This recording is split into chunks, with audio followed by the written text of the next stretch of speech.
जरा सा असावधान साधक हुआ कि लक्ष्य से भ्रष्ट कर देता है, फिर यही मन निरुत्साहित कर देता है, विक्षिप्त कर देता है।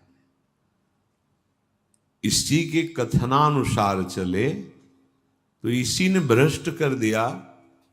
भ्रष्ट का तात्पर्य होता है जो हम लक्ष्य पे चढ़ रहे हैं उससे नीचे गिर जाना। हमारा लक्ष्य है प्रभु की प्राप्ति, जितेंद्रियता,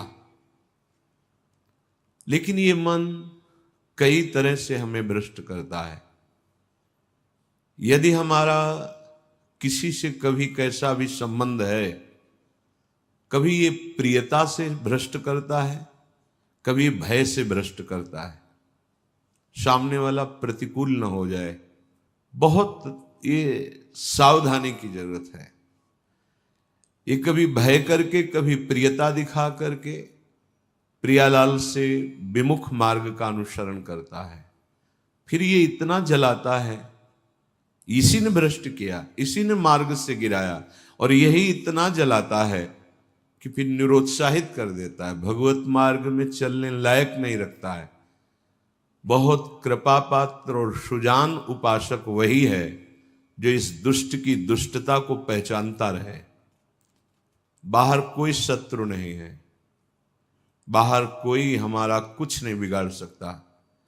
हमारा बिगाड़ने के लिए पर्याप्त है हमारा मन।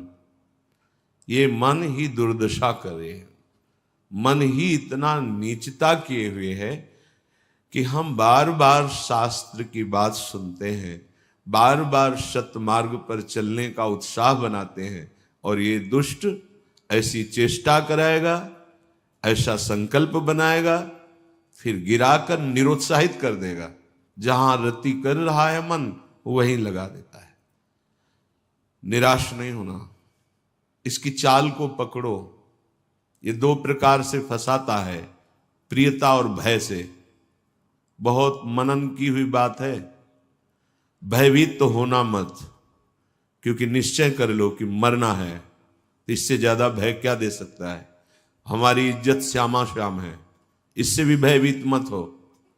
अगर गलती हो रही है सुधार करो, गलती हो गई है प्रभु अहम त्वाम सर्व पापेभ्यो मोक्षयिष्यामि मा शुचः, आपको कमजोर होने की जरूरत नहीं है। बहुत ध्यान से सुनना, आपको कमजोर होने की जरूरत नहीं है। प्रमाद स्थिति में हमसे गलती हो गई, हम उस गलती को दोबारा ना करें। और ध्यान दीजिए, वो गलती कराने वाला आपका मन है। जब आप आनंदित होंगे, जब आप उत्साहित होंगे, तब ये फंसाएगा, इसकी चाल है। इसीलिए उदासीन अति रही गोसाई, जो उदासीन रहता है उसकी नजर अपने मन पे रहती है, और जरा सी भी उन्मत्तता आई कि फिर मन जो है वो ऐसी जगह फंसाता है। इसलिए बचो, इस दुष्ट की चाल बहुत विचित्र है, और जहां ये पवित्र हो जाता है तो यही भगवत स्वरूप हो जाता है। इसके लिए निश्चय करना पड़ेगा। प्राण चाहे चले जाएं, अब हम न प्रियतावश न भयवश गलत नहीं करेंगे। इसे पकड़ो। श्रीपाद प्रबोधानंद जी कह रहे हैं, श्री राधिके त्वं यदि न प्रसीदेह सीदे मत्राप्य मुदिविजब्धी तदेश वृंदावन गात्मलोकः कृपा कटाक्षेण सदेक्षणीय। यदि हम किशोरी जी को प्रसन्न नहीं कर पाए तो हम भारी कष्ट सहते हुए यहां शरीर छोड़ देंगे। श्रीपाद कह रहे, देखो भगवत प्राप्ति करनी है तो बात समझना होगा। हमें अंदर की बात कह रहे हैं, बहुत अंदर की पढ़ी हुई बात कर रहे हैं, यहां के रजिस्टर की पढ़ी हुई बात कर रहे हैं। ये बहुत दुष्ट मन है, बहुत दुष्ट। पूरे जीवन इस पर विश्वास न करें। यहां की पढ़ी बात कह रहे हैं, हृदय की बात को कह रहे हैं। खूब सूक्ष्मता से चिंतन की हुई बात कर रहे हैं। भक्ति के आनंद का जहां उल्लास प्रकट होता है वहीं खसक जाता है, बचा के निकलता है और प्रियता या भय दिखा करके फंसा देता है। मत भयभीत होना, इससे बिगाड़ तुझे जो कुछ बिगाड़ना है। जो कुछ अब हो, अब गलत नहीं करेंगे, भयभीत मत होना। और प्रियता तो है ही नहीं, कौन प्यार करता है? प्रियता तो है ही नहीं। ये केवल प्रियता का भाव दिखाकर हमें परम प्रियाजू से बिलक करना चाहता है। इतने बड़े महापुरुष जो ब्रह्मबोध संपन्न है, बहुत बड़ी स्थिति होती है ब्रह्मबोध, कोई साधारण बात नहीं है।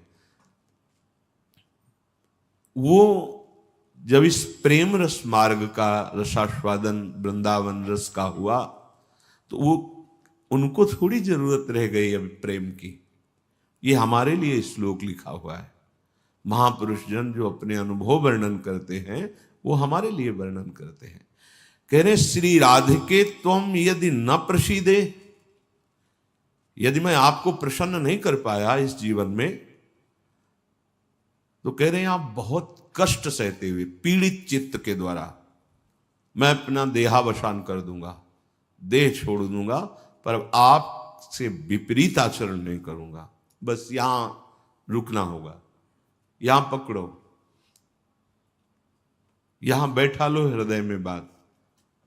इतना बहिर्मुख हो चुका है उपासक कि वो पकड़ ही नहीं पाता है अपने अंदर की कमी को।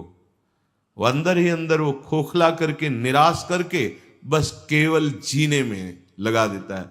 खाया पिया सोया खेला कूदा, समय कट रहा है, बढ़िया है। नहीं भाई, ये बहुत दुष्ट है मन। बार बार इसलिए कह रहे इस पर कभी विश्वास न करो। जब तक शरीर का होश है तब तक सबसे बड़ा दुश्मन हमारा मन है, दूसरा कोई दुश्मन नहीं। इस दुश्मन को देखते रहिए। ये 5 ज्ञानेंद्रियों को साथ लेकर हर समय हमारे पतन का प्लान करता रहता है, पतन का संकल्प बनाता रहता है। ये बहुत नीच उतर गया है। इसे उच्च चढ़ाने के लिए जो नाम, जो मंत्र, जो आश्रय है, उसको इस कोट से लेना होगा कि यदि आप प्रसन्न नहीं हुई लाडली जी, तो भयानक पीड़ा और कष्ट सहते हुए जानबूझकर हम अपना शरीर यहां छोड़ देंगे आपके धाम में, पर आपके विपरीत आचरण नहीं करेंगे। प्रतिकूलस्य वर्जनम। श्री वृंदावन में हमें आपका कृपा कटाक्ष चाहिए, आपका साक्षात्कार चाहिए, आपकी प्रसन्नता चाहिए। नहीं तो अपने जीवन को कष्टमय रखते हुए यहां प्राण त्याग देंगे। भाव समझो, जब इतना दृढ़ निश्चय हो जाएगा तो कोई हमें परास्त कर ही नहीं सकता।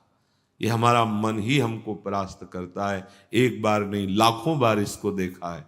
जहां भक्ति का आनंद उल्लसित हुआ ताए निकल पड़ा, क्योंकि देख रहा है असावधान है, इस समय ये आनंदित है, असावधान है, और वो कहीं प्रियता या भय दिखाकर फंसा देता है। अब वो जो आनंद था वो गुप्त हो जाता है। जो एक उल्लास बड़ा था, फिर वो निराशा, फिर हताश। अच्छा उपासक है तो उसको लगने लगता है क्या करूं, जीवन नष्ट कर दूं, ऐसा लगने लगता है, क्योंकि वो लक्ष्य की तरफ बढ़ना चाहता है और मन उसको फुसला करके ऐसे गिरा देता है कि वो निराश होकर देखता है अब क्या करूं, अब कहां जाऊं। पहली बात, निराश नहीं होना है। जिस समय आपकी भक्ति का आनंद उल्लास से युक्त हो, उस समय आपको उदासीन होने की जरूरत है, प्रसन्न होने की नहीं जरूरत है। ये आंतरिक बात कह रहा हूं सावधानी की। उस समय बिल्कुल निरीक्षण मन के ऊपर ही होनी चाहिए, पूरी दृष्टि, क्योंकि उसी आनंद उल्लास में भागेगा, निकलेगा विषय सेवन के लिए, क्योंकि आपको गिराना है, उसका काम है गिराना। बाहर कोई गिरा नहीं सकता, अंदर से अपना बड़ा भारी शत्रु मन है, यही गिरा रहा है। उदासीनता जिस साधक के जीवन में नहीं, वो आगे नहीं बढ़ पाता है। उल्लसित नहीं होना, अंदर उल्लास, तो पूरी की पूरी एकाग्र दृष्टि मन पर। कहीं हमारा मन उल्लास में के छिद्र से भागकर कहीं फंसाने तो नहीं जा रहा है। हमने देखा है इसको 2 तरह से फंसाता है, एक प्रियता और एक भय। भय मान सम्मान, यश कीर्ति, लोक लज्जा, इसका, और प्रियता हमें बहुत प्यार करता है। दो स्थिति में मन भागता है और साधक को गिरा देता है। तो साधक का निश्चय होना चाहिए कि अब या तो प्रियाजू की मुस्कान, नहीं तो प्राणों का समर्पण। अब सौदेबाजी मन से नहीं होगी। अब हम जलने के लिए तैयार हैं। अब हम सौदेबाजी नहीं करेंगे कि है मन प्रसन्न हो जाए तो भजन में सहयोग करेगा। ये नीच कभी नहीं करेगा सहयोग। इसको तो जलना ही होगा, बिना जलाए आगे नहीं बढ़ सकते।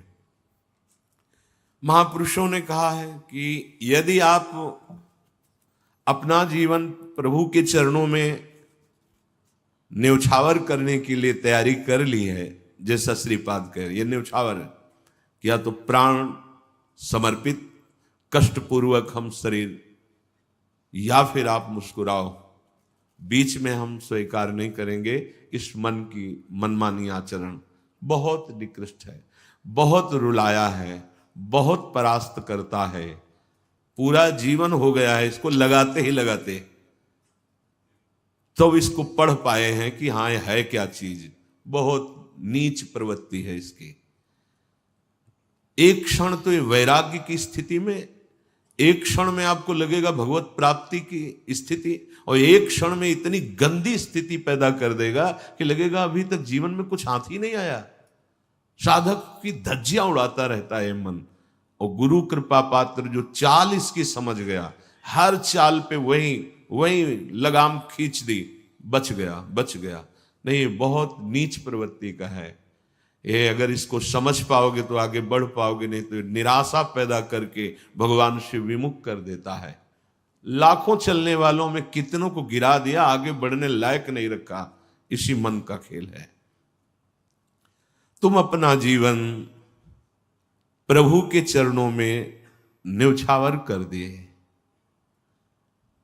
अब उनकी कृपा की बाट जोहते हुए मस्त रहो। और ये मस्ती मन के निरीक्षण से युक्त बनी रहनी चाहिए।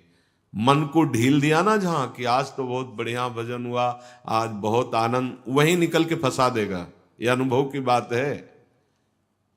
आनंद की उमगन में इसके निकलने के चांस होते हैं। वो उसी, जब साधक आनंद उमगन में होता है तब वो निकल कर किसी विषय में उसे बांध देता और उस आनंद को खा गया। जो आनंद उल्लास था, अब वो पश्चाताप की आग जल रही है। अब फिर उसको लगता है इतने दिन मेहनत करने के बाद तो इतना हम चढ़ पाए थे, फिर मुझे गिरा दिया। फिर वो निराश होने लगता है। शोक, विषाद, दुख, क्लेश, कष्ट, संताप, भय, उद्वेग ये प्रदान करता रहता है। इसके सामग्री क्या है मन की? इसके अनुकूल चलोगे तो क्या देगा मन? कह रहे हैं शोक पक्का। पर पकड़ में तो है नहीं, ये बहुत खिलाड़ी है। खेल करके और ऐसे तदात्म में बैठा है, तदात्म में कि पीटोगे किसको? तदात्म, तुम्हें तदात्म कर लिया है। अब उसको दंड कहां से दोगे? दंड तो तब दे जब दृष्टा बने ना। वो तो तदात्म कर लिया है। अब जब कुछ नहीं समझ तो आज से भोजन नहीं करेंगे, उसमें कुछ फर्क नहीं पड़ना। वो इतना बलवान, उसको कोई फर्क नहीं पड़ना। तुम 10 दिन के बाद जब भोजन पाओगे तब तुम्हें वहां फिर खड़ा कर देगा जाके, जहां नहीं खड़ा होना चाहिए। ये सबसे बड़ा बंधन मन है। मन ही मोक्ष का कारण है, मन ही बंधन का कारण है। ध्यान दीजिए, जब आपने अपना जीवन प्रभु को समर्पित कर दिया, भगवत प्राप्ति का निश्चय कर लिया, तो अब तुम्हें मन से सावधान रहना है। और किसी से कोई दुश्मन नहीं है। कोई हमें भ्रष्ट नहीं कर सकता त्रिभुवन में। कोई हमारा किसी भी तरह से आनंद का नाश नहीं कर सकता। एक दुश्मन है, वो है मन। ये बहुत अनुभव की बात कहते हैं। जिसने मन पर सदैव निरीक्षण दृष्टि रखी वो आगे बढ़ गया। और जो आनंद में, सम्मान में, प्रियता में, वाहवाही में चूक कर दिया, वहीं मन प्रवेश करके माया में आपको नष्ट कर देगा। लक्षण मन के पास क्या है खजाने में?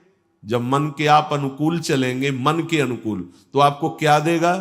शोक, विषाद, दुख, क्लेश, कष्ट, संताप, भय, उद्वेग। ये आपको देगा। अगर आप प्रभु के अनुकूल चले, मन जितना आपको आकर्षित करे भोगों के, उसको डांट के उसकी बात ना सुनकर प्रभु के अनुकूल चले, तो इनमें से कोई भी दोष आपके अंदर नहीं रह जाएगा। ना आपके अंदर शोक होगा, ना विषाद होगा, न दुख होगा, न क्लेश, न कष्ट, न संताप, न भय, न उद्वेग, कुछ नहीं रहेगा।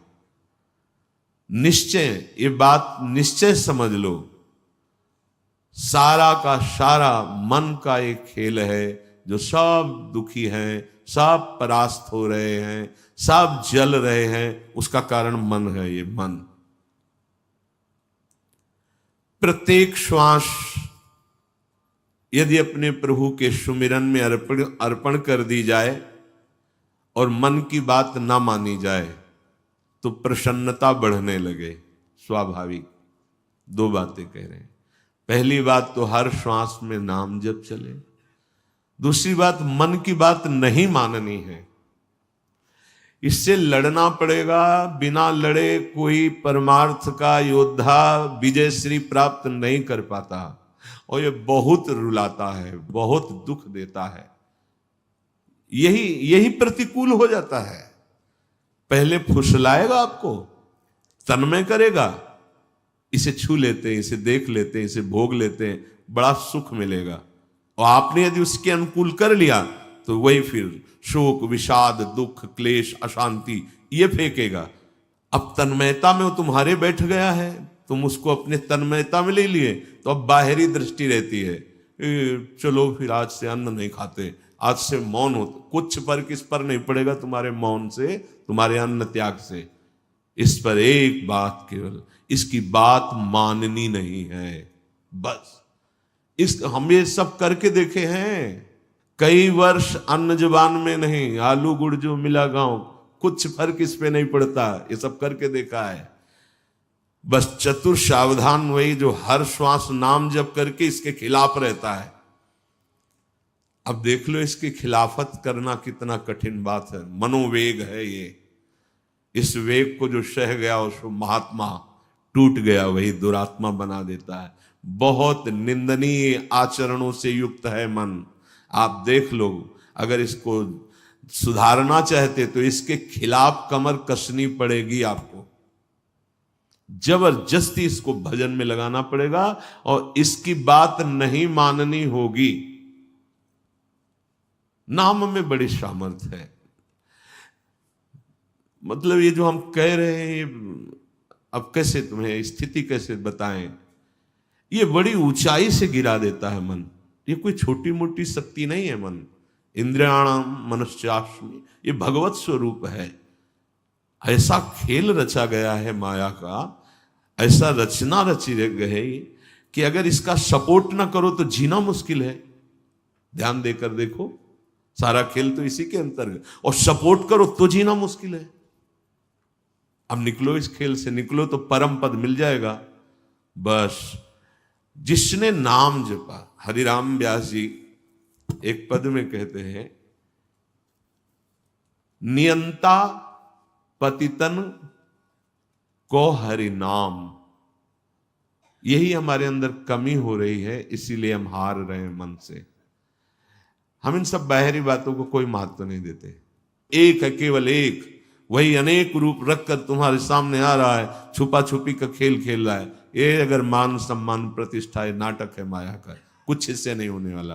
कोई इससे आत्म शांति नहीं प्राप्त होती, इससे आत्मानंद की अनुभूति नहीं होती। ये उपलब्धि ना मान ली जाए हाँ कि बहुत ऐसा, ये सब स्वप्न है, स्वप्न है। वो एक जादूगर विविध रूपों में आके कह रहा है, पहचान, अगर मेरे मार्ग का पथिक है तो पहचान, मैं तेरे सामने हूं। तो पहचानना तो भूल जाते हैं। अरे बहुत बड़ा सूक्ष्म खेल है। जीत गए तो ब्रह्मा भी नमस्कार करेंगे, ये ऐसा खेल है।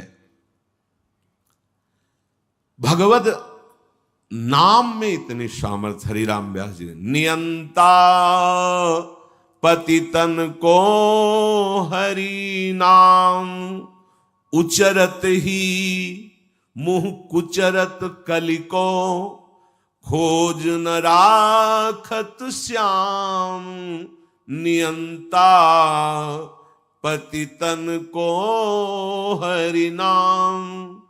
यदि श्वास श्वास, दो बातें भी पीछे बहुत ध्यान से सुनना। मन की बात नहीं माननी, इतनी सामर्थ्य आपको कहां से मिलेगी? बोले श्वास श्वास नाम जप करना होगा, इसी से विजय होगी। मन की बात नहीं माननी, वो हर समय विषय पेश करता रहता है। जैसे आप किसी होटल में बैठे हो तो पर्चा दे देते ना, आप बोलिए इसमें से क्या चाहिए, ऐसे हर समय पेश करता रहता है। पूरे त्रिभुवन में इसी का शासन चलता है, मन का। क्या चाहिए? आपने अगर किसी में भी दस्तखत कर दिए, शास्त्र विरुद्ध आचरण है, तो गिरा देगा आपको। बहुत होश में, बहुत होश में। वो होश तब माना जाएगा जब हर श्वास आपका नाम चल रहा है। जो ही नाम आपकी जिह्वा में हर श्वास चलेगा तो मुंह कुचरत कलि को, ये जो कलि अभद्र वर्णत सहस, ये कामादिक दोष, इन सबके मुंह को कुचरता है हरि नाम। इसीलिए और साधनों में प्रीति हो जाएगी, नाम जपने में नहीं होगी। और नाम जपने में हो गई तो आप जीत जाएंगे, जीत जाएंगे। हरस्य हरि नाम जपत जय। नाम आनंद प्रदान करते हुए आपको बचाता रहेगा, मन की चाल दिखाता रहेगा, उससे कैसे बचना ये युक्ति बताता रहेगा। खोज न राखत श्याम, फिर श्याम सुंदर की खोज नहीं करनी पड़ेगी। नाम चल रहा है ना, यही अब तुम धोखे में नहीं डाल सकते। किसी सूझ वाली आंख ने पहचान की, कण कण में झांकी भगवान की। मेरा प्रीतम सब रूपों में है। ये नाम आपको अनुभव कराएगा। नाम जप नहीं है तो कुछ नहीं होने वाला। बातें बनाने से माया का पर्दा नहीं हट जाएगा। बहुत विचित्र है, बहुत विचित्र। अच्छे अच्छे त्राहिमाम बोल देते हैं इस मन के आगे। हिमालय को उठा लेना सहज है, लेकिन मन को अधीन करना सहज नहीं है। नाम भगवान में इतनी सामर्थ्य है, वो तुम्हें सामर्थ्य देंगे कि तुम मन को अधीन कर सकते हो। कर तुम अकर तुम अन्यथा कर तुम, सर्व सामर्थ्यशाली भगवान को अधीन करने वाला नाम है नाम। ये ऐसा नाम है, इसे कोई भी चुरा नहीं सकता। चोर मध्य या मित्र, ब्रह्म गुरु दारा सुत आराम। चोरों के बीच में भी हो तो चुरा नहीं सकता नाम को। कोई मित्र हो तो हिस्सेदारी इसमें नहीं कर सकता। ब्रह्म स्वरूप होते हुए भी तुम जो दुख में डूब रहे हो, उसका कारण है कि नाम नहीं। गुरुदेव कृपा करके तुम्हें नाम दिए हैं, नाम जप में तुम्हारी प्रीति नहीं, इसलिए दुर्दशा है। मूर्तिमान ब्रह्म, मूर्तिमान गुरुदेव कृपा समुद्र है, पर अगर नाम जप नहीं है तो आप सुख का अनुभव नहीं करेंगे। तो नाम ऐसी वस्तु है कि जो चाहे चोरों के बीच, ये चोर ही है, काम क्रोध लोभ मोह मद मत्सर, और चाहे मित्र के बीच में हो, ये नाम आपको सुरक्षित रखेगा। कोई भी आपको मित्रता के द्वारा नहीं फंसा सकता, ना कोई ठगी कर सकता है इस नाम की। ये ब्रह्म स्वरूप है, ये गुरु स्वरूप है। और जैसे गृहस्थी में हर सुख पुत्र पत्नी आदि के द्वारा प्राप्त होता है, जिसने नाम को अपना सब कुछ मान लिया तो नाम सर्व सुख दाता है, उसको फिर किसी और की जरूरत नहीं रहती। जैसे घर परिवार में आदमी आता है, बच्चों के साथ हंसता खेलता है, उसे सुख मिलता है, नाना प्रकार की गृह सामग्री देखकर हर्षित होता है। उपासक के हृदय में सर्व सुख प्रदान करता है नाम।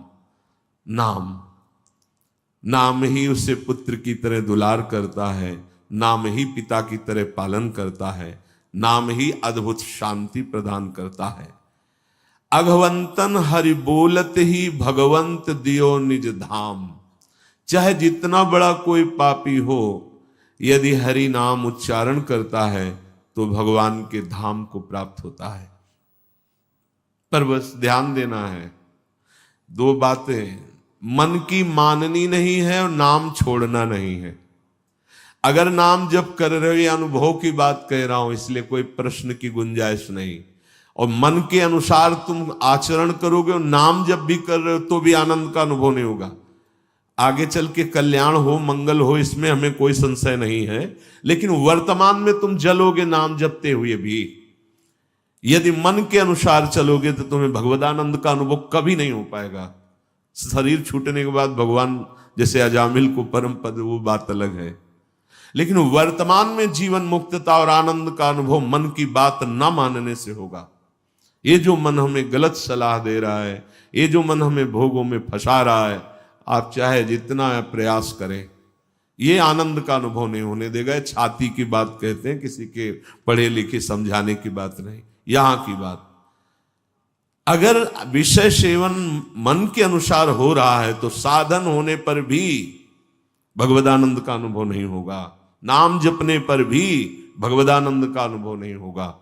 ये रोकना होगा। धर्म विरुद्ध आचरण के लिए मन जो हमें सलाह देता है, नहीं मानना होगा। हरिपद पंकज छत्र छाह बिन मिटे न दुख रवि घाम, नियंता पतितन को हरि नाम। हरि के चरणारविंद का आश्रय, मुख में नाम, मनमानी आचरण पर शासन, फिर ये संसार की धूप उसको लगती नहीं है। फिर दैहिक दैविक भौतिक कोई भी ताप उसे स्पर्श नहीं करता है। जो हमें आनंद अनुभूति स्थिति प्राप्त होनी चाहिए, वो स्थिति नहीं है। बिना स्थिति के बातों से माया पर विजय प्राप्त नहीं की जा सकती। इसलिए नाम जिह्वा से और बुद्धि एकदम सावधान होकर मन की हर चेष्टा पर निरीक्षण। मंगलमय भगवान ऐसा विधान बनाएंगे कि आप सर्वदा सुखी और प्रसन्न रहेंगे यदि आप ऐसे चलेंगे। भगवान हमारे विचारों को देखते रहते हैं। ध्यान से सुनना, तुम जो विचार अंदर कर रहे हो वो भगवान देख रहे हैं। जब भगवान देखते हैं कि इसकी आशा का विषय संसार है, मैं नहीं हूं, तो अब बाहरी हमारी क्रियाएं भक्ति की हो रही हैं, आशा संसार की है, तो भगवदानंद का अनुभव नहीं हो रहा है, हाथ में विफलता लगती है। बिल्कुल अक्षरशः ऐसा ही है। बहुत गुस्सा लगती है मन पर, बहुत गुस्सा कभी कभी लगती है कि ये साधकों को नष्ट करने के लिए हर समय जाल बुनता रहता है। जैसे मकड़ी जाल बुनती है, ऐसे ही बुनता रहता है जाल, और ये खुद जलता है, खुद परेशान होता है, खुद बंधन युक्त होता है। यही बड़ा विचित्र खेल इस मन का, बड़ा विचित्र। महीना 2 महीना हो तो लड़ ले, पूरे जीवन लड़ना, तभी परम पद प्राप्त होता है। पूरे जीवन जरा सी चूक होती फंसा देता है, निराश कर देता है, उदास कर देता है। भगवान तुम्हारे अंदर के विचार को देखते हैं। तुम्हारे विचार में यदि आंतरिक संसार के सुखों की आशा है तो वो आपके अंदर हैं, अनुभव में नहीं आएंगे। देख लो, जो लोग कहते हैं ना कि इतने वर्ष हो गए हमें नाम जप करते, उसका भाव समझो। अंदर के विचार भगवान तुम्हारे देखते रहते हैं। तुम्हारी आशा यदि संसार के भोग हैं तो सामने नहीं आएंगे, यही हृदय में बैठे हैं। उत्तम भाव प्राप्त करने के लिए तुम्हें अपने मन से संसार के विचार हटाने होंगे। ये जो भगवत चर्चा है, भगवान की लीला कथा है, इसमें इतनी सामर्थ्य कि आपके विचारों का परिवर्तन हो जाएगा। श्रृण्वताम स्वकथा कृष्ण पुण्य श्रवण कीर्तन हृदयंतस्थो हृभद्राणि विधुनोति सुहृत्सताम। भगवान श्री हरि श्री कृष्ण का जब यश सुना जाता है, नाम महिमा, गुण महिमा, लीला कथा, पुण्य श्रवण कीर्तन,